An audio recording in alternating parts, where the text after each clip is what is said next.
Hi guys, welcome to life tales. ఈరోజు మనం నిజమైన కథ చెప్పుకుందాం.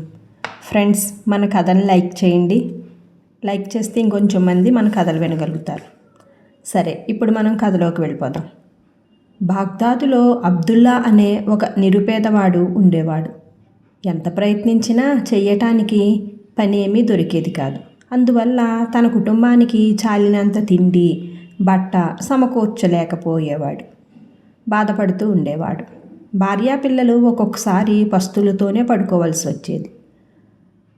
కుటుంబం పట్ల బాధ్యతను తను నెరవేర్చలేకపోతున్నందుకు భార్య భర్తను అస్తమాను దెప్పి పొడుస్తూ ఉండేది.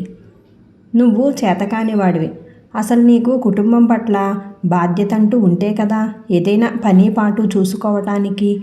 ఈ జన్మకు నిన్ను దేవుడు క్షమించడు అంటూ నోటికి వచ్చినంత మాట్లాడుతూ తిట్టేది. ఈ పూట కూడా పని దొరకలేదు. భార్యాపిల్లల గతి ఏం కాను అన్న విచారంతో ఇల్లు చేరే అబ్దుల్లా భార్య మాటలకు దుర్మార్గమైన ఏనుగు కాలి కింద చిక్కుకొని నలిగిపోతూ ఉన్న పురుగులాగా విలవిల్లాడిపోతూ ఉంటాడు. ఆకలి బాధలు, భార్య పెట్టే చివాట్లు ఇవి చాలవన్నట్లు రాత్రుల్లో కన్ను మూసి పడుకోగానే అబ్దుల్లా మరో వింత బాధకు గురవుతూ ఉంటాడు. అది ఒక భయంకరమైన కల. ఒక్క రాత్రి తప్పేది కాదు. వచ్చిన కలే మళ్ళీ మళ్ళీ వస్తూ ఉండేది. దారి తెన్ను తెలియని ఎడారి గుండా ఒంటరిగా అతడు నడుస్తూ ఉన్నట్లు అలసిపోయి ఇక నడవలేక ఆగి కాసేపు చతికిల పడదామనుకున్నప్పుడు, ఆగొద్దు, నడువు, కహీరాకు చేరుకో, అక్కడే నీ అదృష్టం ఎదురుచూస్తూ ఉంది అంటూ ఏదో భయంకరమైన కంఠస్వరం వినిపిస్తూ ఉండేది. అబ్దుల్లా భయంతో వణిగిపోతూ నిద్రలేచేవాడు. కలలో కంఠస్వరం సూచించినట్లుగా కహీరాకు వెళ్దామా అని అబ్దుల్లా అప్పుడప్పుడు అనుకుంటూ ఉండేవాడు. భార్యను సలహా అడిగేవాడు. ఏమిటి, నువ్వు కహీరాకు వెళ్తావా? మమ్మల్ని ఇక్కడ వదిలి నువ్వు మాత్రం తప్పించుకుని పారిపోవాలనుకుంటున్నావా? అదేం కుదరదు అని మండిపడి చివాట్లు పెట్టేది భార్య. ఒక్కోసారి అబ్దుల్లా బాగ్దాద్లోని పొలిమేరల్లో ఉన్న ఒక బావిగట్టును కూర్చుంటూ ఉండేవాడు. నగరం కేసి వెళ్ళే వాహనాలు నీళ్ల కోసం అక్కడ ఆగేవి. వాహనాలతో వచ్చే వర్తకులు చిల్లర మల్లర పనులు చేసి వాళ్ళిచ్చే డబ్బులు పుచ్చుకుంటూ ఉండేవాడు. అలా ఒకరోజు అబ్దుల్లా బావిగట్టున కూర్చొని రాత్రుల్లో తనను వేధిస్తున్న భయంకరమైన కల గురించి ఆలోచిస్తూ ఉండగా ఒక వర్తకుల సమూహం అటుకేసి వచ్చింది. అబ్దుల్లా లేచి వచ్చిన వర్తకులకు నీళ్లు తోడి ఇవ్వటం, ఒంటెలకు మేత వేయడం ప్రారంభించాడు. బావి నుంచి నీళ్లు తోడుతూ ఉండగా ఇద్దరు వర్తకులు మాట్లాడుకోవటం అబ్దుల్లా చెవిన పడ్డారు. మరొక 2 రోజుల్లో మనం కహీరాను తప్పకుండా చేరుకోవాలి అని అన్నాడు ఒక వర్తకుడు. అవును, నేను అలాగే అనుకుంటున్నాను అన్నాడు రెండవ వర్తకుడు. కహీరా, ఆహా, నా కలల నగరం. ఆ మాట వినగానే అబ్దుల్లా పొంగిపోయాడు. వారి మాటలను చెవులకి ఎక్కించుకుని మరీ విన్నాడు. తను వాళ్ళ వెంట వెళ్తే బాగుంటుంది కదా అని వాళ్లతో ఆ మాట అడిగాడు. అబ్దుల్లాను వెంట పెట్టుకుని వెళ్ళటానికి వాళ్ళు అంగీకరించారు. వర్తకుల సమూహంతో తను వెళ్తూ ఉండడంగా తన గయ్యాళి భార్య చూడకూడదని జాగ్రత్త కొద్దీ తలపాగాను ముఖానికి అడ్డుపెట్టుకుని వాళ్ళ వెంట బయలుదేరి వెళ్ళాడు. వర్తకుల సమూహం బాగ్దాదు నుంచి కహీరాకు బయలుదేరింది. కాలుతూ ఉన్న ఎడారి మార్గం గుండా ఎంతో ప్రయాసతోటి అబ్దుల్లా ప్రయాణం కొనసాగించాడు. ఆఖరికి సమూహం కహీరాను చేరుకుంది. నగర ద్వారాన్ని చేరగానే వాహనాలు అక్కడే వదిలి వర్తకులు తమ తమ పనుల మీద నగరంలో తలో దిక్కుకి ఎవరి దిక్కుకు వాళ్ళు వెళ్ళిపోయారు. అబ్దుల్లా అప్పటికే ప్రయాణ బడకతో ఉన్నాడు. దానికి తోడు విపరీతమైన ఆకలి. నిస్సత్తువుతో మూలుగుతూ దారికి పక్కన ఉన్న ఒక ఖర్జూరపు చెట్టు కింద చతికిలబడి కొంతసేపటికి అలాగే నిద్రపోయాడు. అబ్దుల్లా కళ్ళు తెరిచేసరికి పొద్దుగూకి చీకటి వస్తూ ఉంది. ఉన్నట్టుండి ఎవరో తనను పట్టి కుదపటంతో ఉలిక్కిపడి తలెత్తి చూశాడు. 2 భటులు కనిపించారు. కొత్త బిచ్చగాడివా, ఎక్కడి నుంచి వచ్చావు అని ఒక భటుడు గద్దించి అడిగాడు. నేను బిచ్చగాడిని కాదు అని వివరించటానికి అబ్దుల్లా ప్రయత్నించాడు. కానీ భటులు వినిపించుకోలేదు. ఏడుస్తూ విలవిలా తన్నుకుంటూ ఉన్న అబ్దుల్లాను బరబరా లాక్కుంటూ చెరసాల్లోకి బంధించారు. ఆ రాత్రి చాలా సంవత్సరాల తర్వాత అబ్దుల్లాకు మొట్టమొదటిసారిగా ఆ వింత కల రాలేదు. మర్నాడు తెల్లవారగానే అతన్ని న్యాయాధికారి ముందు హాజరుపరిచారు.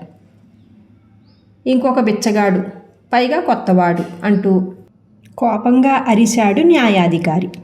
కహీరాలో బిచ్చమెత్తడం నేరం అని నీకు తెలియదా అని అడిగాడు. ప్రభువులు మన్నించాలి, నేను బిచ్చగాణ్ణి కాదు, బాగ్దాద్ నుంచి అదృష్టాన్ని వెతుక్కుంటూ వచ్చాను అన్నాడు అబ్దుల్లా కన్నీళ్లతో. అదృష్టాన్ని వెతుక్కుంటూ చాలామంది వస్తూ ఉంటారు. తీరా వచ్చాక బికారులైపోతూ ఉంటారు. అయినా నువ్వు అదృష్టాన్ని బాగ్దాద్లోనే వెతుక్కోకుండా ఇంత దూరం ఎందుకు వచ్చావు అని అడిగాడు న్యాయాధికారి. అప్పటికే బాగా అలసిపోయిన అబ్దుల్లా తనకు రోజూ వచ్చిన వింత కల గురించి న్యాయాధికారికి వివరించి చెప్పాడు. ఆ వింత కల కారణంగానే ఇక్కడికి వచ్చాను ప్రభు అన్నాడు. న్యాయాధికారి పక్కున నవ్వి, కల కారణంగా ఇంత దూరం వచ్చావా? నిజంగా నువ్వు మూర్ఖుడివే. బాగ్దాద్ నుంచి కహీరాకు రావాలంటే ఎంత కష్టమైన ప్రయాణం చేయాలి. మార్గమధ్యంలో నీ ప్రాణాలు పోకుండా ఉండటం కూడా ఆశ్చర్యంగా ఉంది. ఇక నీ కల గురించి మరిచిపో. వచ్చిన దారినే బాగ్దాద్కు తిరిగి వెళ్ళి నీకు తగ్గ బ్రతుకు తెరువు చూసుకో అన్నాడు. ఆ తర్వాత ఆయన తన పట్టు సంచి నుంచి కొంత డబ్బును తీసి అబ్దుల్లాకేసి విసురుతూ, ఇలాంటి పొరపాటు మరెప్పుడూ చెయ్యకు. కలలను నమ్మద్దు. కలలెప్పుడూ నిజం కావు. నీ కల లాంటిదే నాకు ప్రతి రాత్రి వస్తూ ఉంటుంది. నీకు తెలుసా? అంత మాత్రాన దానిని నమ్మి బయలుదేరటానికి నేనేం మూర్ఖుడిననుకున్నావా? ఆ కలనే గనక నమ్మితే నేను ఈ గొప్ప పదవిని వదిలి ఎప్పుడో బాగ్దాద్ చేరుకుని ఉండేవాణ్ణి అని అన్నాడు నవ్వుతూ. అబ్దుల్లా న్యాయాధికారి కేసి వింతగా చూశాడు. ఏమిటి, ఈయనగారికి అదృష్టం గురించి వింత కల? మీ కలలో మీకు ఏం కనిపిస్తుంది ప్రభు అని అడిగాడు, మనసులోని ఉత్సాహం బయటకు కనపడకుండా. నీకులాగే ప్రతి రాత్రి కలలో ఒక వింత కంఠస్వరం, బాగ్దాద్ నగరానికి తూర్పు దిశలో ఉన్న శిథిల భవనానికి వెళ్ళు. భవన ప్రాంగణంలో పాత బావి పక్కన ఒక బండరాయి కనిపిస్తుంది. ఆ బండరాయిని పక్కకు తోసి కింద తవ్వు, బాగా లోతుగా తవ్వు, నిధి లభిస్తుంది అని చెప్తుంది అని అన్నాడు న్యాయాధికారి. అబ్దుల్లా ఆశ్చర్యపోయాడు. న్యాయాధికారికి కృతజ్ఞతలు చెప్పుకొని బాగ్దాద్కి తిరుగు ప్రయాణమయ్యాడు. ఇప్పుడు అతనికి తోడుగా వర్తక సమూహం కానీ వాహనాలు కానీ ఏమీ లేవు. అయినా అతడు లెక్క చెయ్యలేదు. మండే ఎండ అబ్దుల్లాని ఆపలేకపోయింది. రాత్రి కాగానే వణికించే చలి అబ్దుల్లాని భయపెట్టలేకపోయింది. అక్కడక్కడ చల్లని గాలులతో సేద తీర్చిన ఒయాసిస్సులు అబ్దుల్లా ప్రయాణ వేగాన్ని తగ్గించలేకపోయాయి. ఆఖరికి అబ్దుల్లా బాగ్దాద్ చేరి నగరం తూర్పు పొలి మేరకు వెళ్ళాడు. న్యాయాధికారి చెప్పినట్లే అక్కడొక శిథిల భవనం కనిపించింది.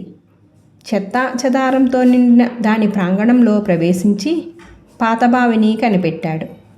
కొంతసేపు వెతికాక అక్కడొక పెద్ద బండ కనిపించింది.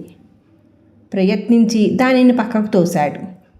దగ్గరలో పడి ఉన్న ఒక గట్టి కర్రను తీసుకుని బండ ఉన్న చోట తవ్వడం ప్రారంభించాడు. కొంత లోతుకు తవ్వాక ఏదో గట్టిగా తగిలింది. మట్టిని తొలగించి దానిని జాగ్రత్తగా బయటికి తీశాడు. అదొక మేకతోలు సంచి. దానికి నిండుగా బరువుగా ఉంది. ఎంతో ఆనందం ఉత్సాహాలతో దాన్ని విప్పి చూశాడు. ఆహా, మణులు మాణిక్యాలు, బంగారు వెండి ఆభరణాలు, నా పంట పండింది అని అనుకున్నాడు. అదృష్టం సాక్షాత్కరించింది. అబ్దుల్లా సంచిని మళ్ళీ గట్టిగా బిగించి చంకన పెట్టుకుని ఇంటికి బయలుదేరాడు. భార్య తలుపు తెరిచి అబ్దుల్లాని వింతగా చూసింది.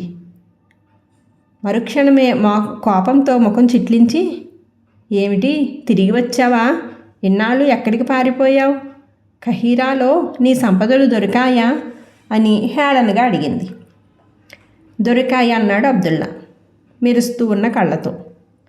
భార్య మాటలు ఇప్పుడు అతనికి ఏమాత్రం బాధ కలిగించలేదు. తోలు సంచి విప్పాడు.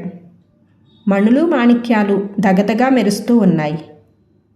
భార్య ఒక్క క్షణం ఆశ్చర్యపోయింది. నోటి నుంచి ఒక్క మాట కూడా రాలేదు. ఏమీ మాట్లాడటానికి కూడా ఏం తోచలేదు. అప్పుడే కాదు, ఆ తర్వాత ఇక జీవితాంతం కూడా ఆమె నోరు మెదపలేదు. మొగదానిగానే ఉండిపోయింది. అబ్దుల్లా కుటుంబంతో కలిసి సుఖ సంతోషాలతో ప్రశాంతంగా జీవనాన్ని కొనసాగించాడు. కథ సుఖాంతం. Thank you for watching guys.